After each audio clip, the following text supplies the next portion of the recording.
Welcome back to the second half of this game.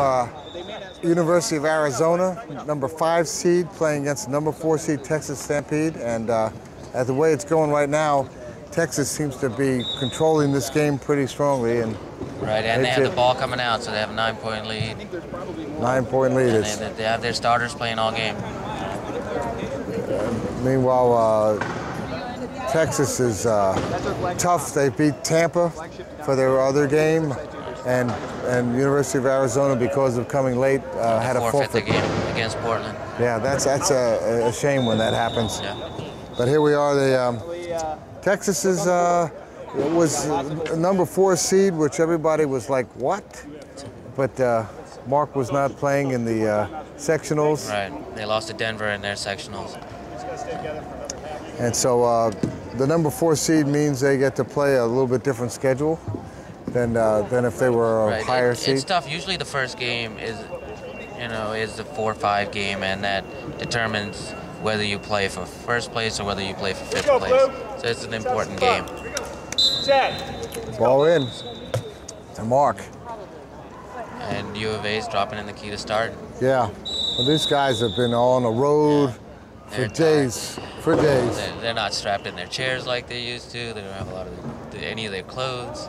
No. They have their chairs, but that's about it. I mean, one of their guys had to borrow tape from me just to tape up. And Shimakawa is open, but look at this. This is some nice defense here. Nice defense. There's still 13 seconds left. Mark looking for the hole. There we go. Look at that. To get this corner sealed. Couldn't do anything about that. 40 seconds in an eternity. If you know what you're doing, you're patient. Well, you know what? Mark knows that everybody's working to make it open for him. He just goes back and forth, they play as a crawling team. like a shark, looking for the hole there. And there are very few freelancers that are playing on Texas. They play as a team. Nice response there, Derek Helton. Good, quick score. 22-31.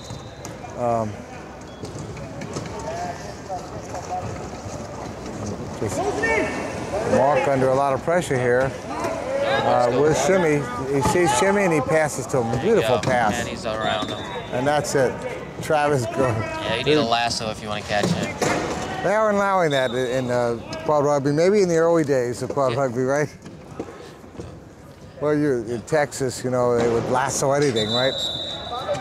Now, what exactly is Zach Sable, Rob? Because I've been wondering, and I know I've seen a lot of the webcasts of the rugby from the Cola class, from the knock and roll. But what exactly is Zach Sable? Well, we call ourselves the Interactive Media Network for the disability community. And what we try to do is really be, look at this, nice race there. Got it, nice. Oh, nicely done. Oh, boy.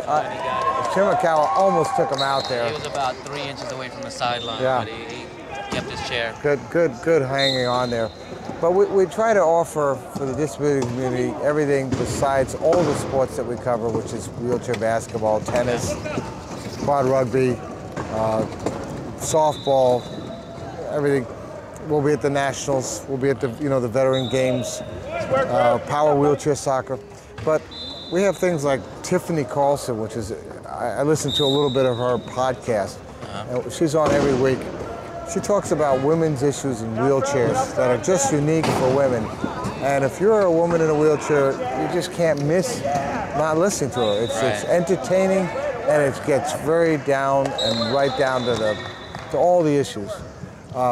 We have on there comedians. We have Justin Hines, who's a very famous Canadian singer who's in a wheelchair and a fantastic person. And got a penalty. Yeah, I was going to say, Travis should have been called for that one, but he didn't. But so it keeps you guys busy then? Yeah, we travel a lot. We interview. At the Abilities Expo, we were the media sponsor, and we covered a lot. We interviewed a lot of the different exhibitors there, and all the people who were talking about things. We cover the speakers that they bring in, the keynote speakers. Another deep pass. Got it. Look at that. Look at that. Speaking as a player, we really do appreciate the coverage from, X-Able. We don't have a lot of corporate sponsorship, we don't have shoe contracts or anything like that. But there's an offer, Travis. First turnover in the second half. Wow. And they were doing well too. They started off the second half as composure. They had some good goals. Yeah. But we really do appreciate it. Wheelchair rugby kind of just started off as kind of like the X-King tour. Nobody just wanted to see it, but it's nice to be able to, to start with a webcast. I mean, it's a great thing. I get to see these great people play. And when we first started, we had a little screen, and now if you have the right equipment, you can watch it in a big screen, and little if you've got a outdated computer. Look at the pressure on there. Well, Shimakawa's there, and look at that. Look how fast. You know what he wanted to do? He wanted to do the same thing. Derek's a fierce player, and he wanted to really lay somebody out, but Shimakawa wasn't going to cooperate with him. Here comes Travis. Reaching in. Legal use of hands. He saw an opening, go for the ball, but Travis protects it. Travis is smart. Yeah. But we think quad rugby. We're amazed that some of the sports that we see that just don't have the coverage that they deserve, and we plan to be here for a while. We try to cover everything. We'd like to be webcasting from the Paralympics, and that's our dream. This is the dream of the founders of this, the three founders of this thing: Elio Navarro, Jesse Navarro, his wife, and Denison Carboni. Good defense by U of A so far. Yeah, look at that. Oh, and he's got it over. And there it is. Travis Once he got it. Another penalty. I know. They had some good defense, but Texas had. Texas is tough. Score is, I think it's 36-25. I believe so. Yeah. We're 11 points now. We're starting to see wearing out the U of A guys a little bit. Well, maybe, hopefully all this coverage, because there are a lot of other people in wheelchairs that aren't active that, really could benefit from being in a sport or being active or just being in any activity, besides just, being in the house. Right. And I think if any of this extra coverage, helps them kind of see what's available. And, like wheelchair rugby, there's a lot of people out there that can be playing it. They see it now, how much fun we're having out here. It's an amazing sport. And that was nice. It's a good thing. Yeah. 12 seconds left on the shot clock. It's really far away from the goal. Lupan's got Marcus. Turnover. Oh, and a penalty. Finally got that penalty off of Travis trying to all right, here comes this big Jesse Honnell again. Yep. Well, that shows you the depth. They're ahead enough that they can feel comfortable bringing in Jesse.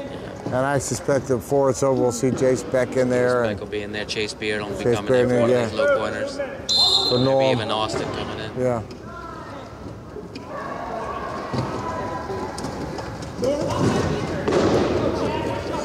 It's interesting to see a big guy like Jesse being the ball handler.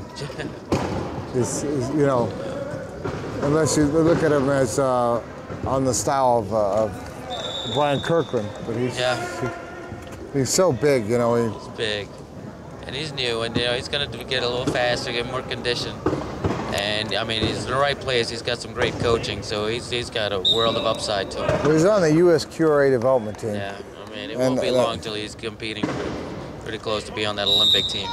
In the Tampa, you talked about the Coloplast. He won the best 2.5 at that tournament, and there's some good players in that tournament. Pass. And there goes Travis for an easy score, and 37-26, I think. So far, Texas, for each 2 goals that U of A scores, Texas might get another 1 turnover. Maybe for every 3 look goals. at that. So Texas will take that. As long as Texas protects the ball, there's no way U of A can catch him. No. 3 minutes and 20 seconds in the third, and we're seeing. I think we're about to see a couple of substitutions here. It's a smart idea for U of A. Get everybody out there. We got Jeff Odom and Gabe Buchanan ready to come in. And, someone down. Yep. Chad Cohn Chad Cohn took a spill. But don't turn back. If he turns back, they'll stop it. Yeah. That is the secret, right? Never look back. Never look back. Just because you fall doesn't mean we stop playing. You keep going. Got substitutions. number 3, Gabe Nurkinen, and number 11, which is Jeff Odom. Jeff Odom, who's probably the fastest man on this team, but he's very young on this team, and so he's new, and his experience is going to be building as he plays more. Chad Cohen coming out and Travis Morale, so he took a lot of experience off the court when Travis leaving. A lot of young players on the court right now for U of A. Look at that, Norm. You don't see that too often, do you? No. Well, Norm's like a ninja, you know. He just shows up, and you don't expect it, but he shows up and he knows where you're gonna be before you do. Yeah. He's really smart. No, he's a hard working all the time. Another turnover. Oh, nice. Got it back. Under a lot of pressure here. Time's running out. They got to get it over. Nicely done. There we go. Derek. And here goes Derek. Well, so far it hasn't hurt him to make the substitution. And that's important. Oh, they locked Jesse in there. They locked him in there. And there's Mark, and no. Ball's still alive. There's a turn. There's a turnover. And it comes back, and Aaron Rue's got it back. Got to relax on it. Jeff Odom's got it. Otherwise, you're going to have another turnover come back the other way. So 30 seconds on the shot clock, plenty of time. There were a minute 50 of the left in the quarter. Oh, nicely done. Nicely. Look at that. Play. Weaving, bobbing, and then he comes in for the score. That had to be sweet there. Nobody could react quick enough. He kept going one way or the other. Just you had the middle, but he couldn't really go side to side to cut him off. There goes Mark. Cuts right through these guys. I hate to say it, great pick from Scott. He scored. You know what? Zupan is just unbelievable. And I really think it's the difference in experience between these two teams because, it's a turnover to Mark with a score. Oh, God. I mean, and there you see it. It was a rookie mistake. You know, he made a pass, didn't see the mark coming. Mark read the pass, intercepted. Because U of A is very, very talented. They're fast. You know, these guys can cut, but. Texas is just very well coached and got a world of experience. Can he hold on to it? Got it. And he did. Nicely done. All right, score is 41 to 30. There's about a minute 14 left in the third. You're on xable.com. And you're at the Quad Rugby Nationals, and you're in Louisville, and you're seeing it. Oh, look at that! And there's that change of possession. Yes. That's going to make a difference. Whatever, not much, but right. Texas keeps the ball, but U of A gets the ball. Yeah, I think so. I believe U of A will keep the ball because Texas had the ball coming in. Okay. Yeah. Right, so there was a turnover there. Yeah. Okay. 30 to 41. Well, 11-point game. Well, Texas is, the teams that Texas is really going to have to deal with, and you and I know it's Portland and a Lakeshore if they end up coming to that point, but they go timeout. Good use of a timeout. Got stuck in the key, and they had to call a timeout before they got 10 seconds in the key. So that's their third timeout. That's their third charge. That's their third charge. Well, I mean, Lakeshore Demolition, Portland Pounders, Denver Harlequins are playing well, but Hover Round Gunners, they beat Denver earlier too, so there's some good teams. Yeah, they got taken to the cleaners by Lakeshore. Right. But Lakeshore and Portland, I mean, I think they're the teams to beat in D1 right now. Well, every time Texas has played Lakeshore, it's been a tough battle. Yeah. But so far there's 0-2 in that thing. You know, it could come back to that again. Right. But I think the Portland team is probably going to be the one there. if everything goes. They got Ian Chan from Canadian national team. They God. got some great twos Ian's in Will Crew fantastic. and Seth McBride, and I mean they get some great low pointers. And you know Ed Sewer, who's coaching them, he's on the Olympic program. Well, we'll be here for Portland, Texas, in the first thing in the morning at 9 o'clock, and that I think that could be probably one of the best games we'll see, because that's going to be a tough matchup. It's going to be a fast game. Don't. And hard hits too. Look at Jesse, close that turnover. Long arms. He tried to throw the ball over a tree, and the tree just came and grabbed it. Oh, look how determined he is. Yeah, it's a penalty goal. Penalty goal. He was trying to get a little bit of a jump ball there, but nah. That's usually how you know somebody's got your beat when you reach for the ball, because your chair's not in front of them, so you got to do something to get it. Well, 12 points game here with about 38 seconds left in the third. You're seeing a very, very well playing Texas team playing against it. U of A might hope for the last goal if they can, but they got to get it over half court first. And nice there he pass. goes. Is they gonna get it? No, Jesse Honnell has been. He has been an asset for them. Yeah. They're gonna hold. It's playing better every time I see him. So about 15 seconds left. They're waiting for last goal. Well, that's because two turnovers.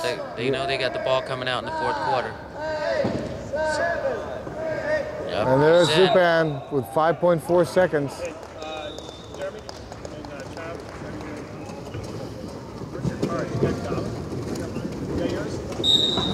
Okay. I don't think at 5.4 that they better be careful. Hopefully they can at least get it in and not do it like last time where they lost the ball out of bounds. There goes Mark. And they scored. Right on the money. No. They scored it. They scored it? Yep, 44-30. 43-30? No. 43-30. This one counts. 43-30? No, 44. 44-30, that's what I thought. At the end of the third period,